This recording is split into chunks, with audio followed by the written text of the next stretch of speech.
চোখ দুটো যন্ত্রণায়, বেকারত্বের যন্ত্রণায় ওদের চোখ দুটো কুঠুরির মধ্যে ঢুকে যাচ্ছে, চোয়ালগুলো শক্ত হয়ে যাচ্ছে, ছোট্ট ছোট্ট ছেলেগুলোর কপালে ভাঁজ পড়ছে।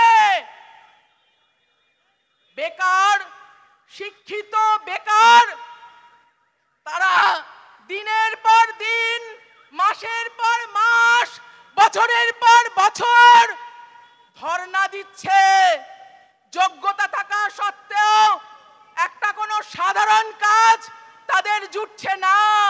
তাই আমি আজকের এই মহতী সভা থেকে আহ্বান জানাবো, আমরা সমস্ত মহিলারা আজকের হাতে হাত ধরে বেঁধে বেঁধে ঐক্যবদ্ধভাবে আমরা আমাদের চলতে হবে এবং যে এই অন্যায়, সেই অন্যায়ের প্রতিবাদে আমাদের সোচ্চার ভূমিকা পালন করতে হবে। আমি আপনাদের কাছে যে কথাটা বলতে চাই তা হচ্ছে এই, যে অনেক তো লক্ষ্মীর ভান্ডার হচ্ছে, কিন্তু আমরা এই মহতী সভা থেকে মহিলারা জানতে চাই যে আমাদের ঘরের লক্ষ্মী কবে আসবে, আমাদের ঘরের লক্ষ্মী কবে আমরা আনতে পারবো। আর সেই জন্যই আজকের আমাদের এই লড়াই। আপনারা দেখেছেন শুধুমাত্র রাজ্যে না, রাজ্যে তো সবাই জানেন কিভাবে মেয়েদের সম্ভ্রম, সবচেয়ে সম্মানীয় যে বিষয় মেয়েদের সম্ভ্রম, সেই সম্ভ্রম আজকের ধুলায় লুণ্ঠিত। কেন্দ্রে আপনারা সবাই জানেন উন্নাওয়ের ঘটনা, আপনারা সবাই জানেন হাতরাসের ঘটনা, আপনারা জানেন মধ্যপ্রদেশে কিভাবে গণধর্ষণ করা হচ্ছে, আপনারা জানেন রাজস্থানে আইসিসিউ এর ছুঁয়ে থাকা মহিলার উপরে কিভাবে পাশবিক ধর্ষণ হচ্ছে। আর আমাদের কেন্দ্রের যিনি প্রধানমন্ত্রী নার্স, তিনি বলছেন, মোদিজি কি বলছেন, বেটি বাঁচাও বেটি পড়াও। আমরা জানতে চাই এই কি বেটি বাঁচাও বেটি পড়াও এর নমুনা? আপনারা তো সবাই জানেন যে আমাদের রাজ্যের যিনি মুখ্যমন্ত্রী, তিনি যখন ধর্ষণের ঘটনা ঘটে তখন তিনি বলেন ছোট ঘটনা, সাজানো ঘটনা, ওরা মাওবাদী, লাভ অ্যাফেয়ার ছিল, সর্দি কাশির মতো সাধারণ বিষয় হতেই পারে। আচ্ছা ঠিক আছে, আমার কোষাগার থেকে 30,000 আর 20,000 দিয়ে দেব। এই হচ্ছে মহিলা মুখ্যমন্ত্রীর অবস্থা আমাদের রাজ্যে। আর কেন্দ্রে গুজরাটে যখন গণহত্যার সময় বিলকিস বানুকে যখন গণধর্ষণ করে মৃত ভেবে ফেলে রাখা হয়েছিল, সেই সময় তার পরবর্তী সময় বিলকিস বানুকে যারা ধর্ষণ করেছিল তারা যাবজ্জীবন কারাদণ্ডে দণ্ডিত হয়।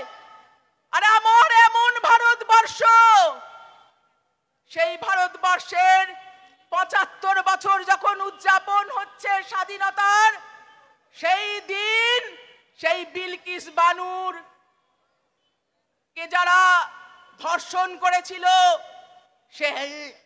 সেই অভিযুক্তরা তাদেরকে জামিন করিয়ে, তাদেরকে বিজেপি সরকার জামিন করিয়ে গলায় মালা দিয়ে বরণ করে আনলো। এই আমার ভারতবর্ষ। আমরা কি এই বিজেপির কাছ থেকে মহিলাদের নিরাপত্তা আশা করতে পারি? এই বিজেপি কি মহিলাদের নিরাপত্তা দিতে পারে? কখনোই পারে না।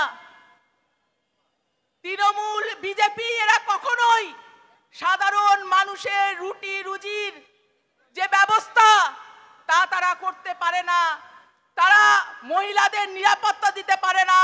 মহিলাদের নিরাপত্তা দিতে পারে, মানুষের রুটি রুজির ব্যবস্থা করতে পারে একমাত্র বাম গণতান্ত্রিক ধর্মনিরপেক্ষ শক্তি এবং লাল ঝান্ডা।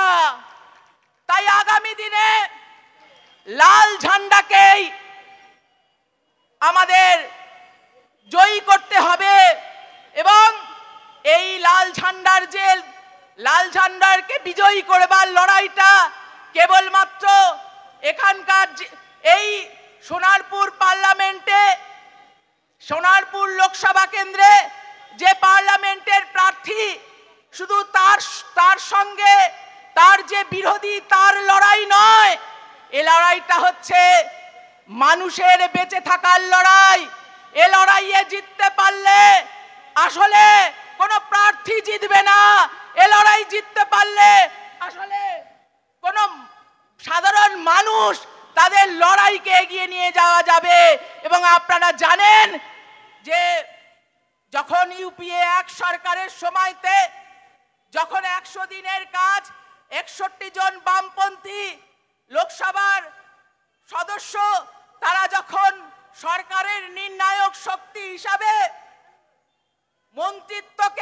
মন্ত্রিত্বকে প্রত্যাখ্যান করে যখন মানুষের স্বার্থে 100 দিনের কাজ তারা সৃষ্টি করেছিল, আজকে দাঁড়িয়ে আজকে যদি লাল ঝান্ডার প্রার্থীরা আজকে জয়ী হতে পারে, তাহলে আমরা তাদের কাছে এই দাবি করছি যে লাল ঝান্ডার প্রার্থীরা জয়ী হয়ে এই 100 দিনের কাজকে তারা 200 দিন করবে এবং এই রেগার যে মজুরি, সেই মজুরি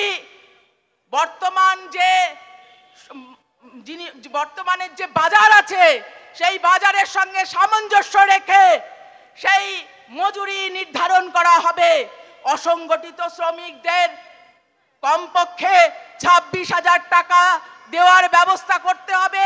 এই দাবি আমরা আজকের সভা থেকে করছি।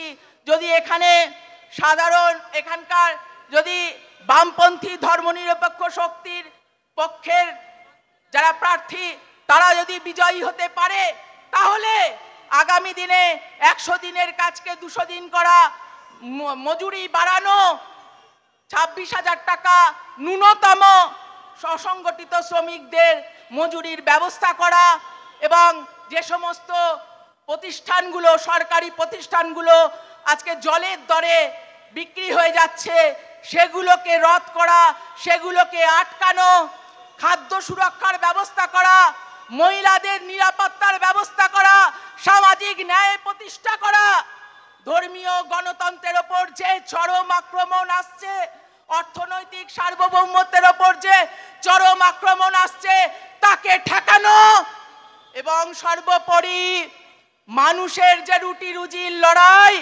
সেই লড়াইকে এগিয়ে নিয়ে যাওয়ার জন্য লাল ঝান্ডাকেই আগামী দিনে বিজয়ী করতে হবে এবং সেই বিজয়ের মধ্যে দিয়ে আসলে মানুষের জয় হবে, কোনো প্রার্থীর জয় হবে না।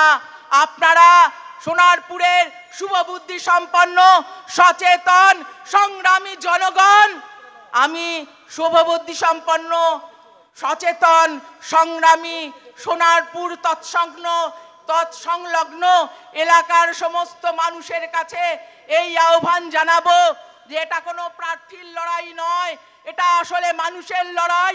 এ লড়াইয়ে যদি আমরা জিততে পারি আসলে মানুষ জিতবে, কোনো প্রার্থী জিতবে না।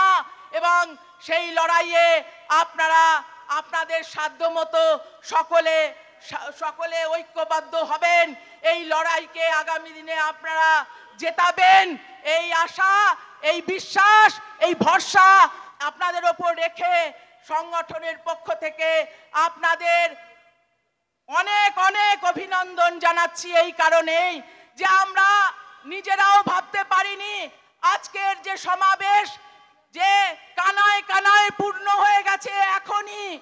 এখনই এমন কিছু সময় হয়নি, সবে আমরা আমাদের সভা শুরু করেছি, এখনো অনেক বক্তা আপনাদের সামনে উপস্থিত হয়ে তাদের মূল্যবান বক্তব্য উপস্থিত করবেন। সবার শুরুতে যেভাবে কানায় কানায় ভর্তি হয়ে গেছে সমাবেশ, আপনারা যেভাবে ব্যাপক উৎসাহ উদ্দীপনা নিয়ে আজকের এই সমাবেশকে সফল করেছেন, তার জন্য সংগঠনের পক্ষ থেকে আপনাদেরকে অসীম অভিনন্দন, উষ্ণ অভিনন্দন জ্ঞাপন করে আমি আমার কথা শেষ করছি। ইনকলাব জিন্দাবাদ।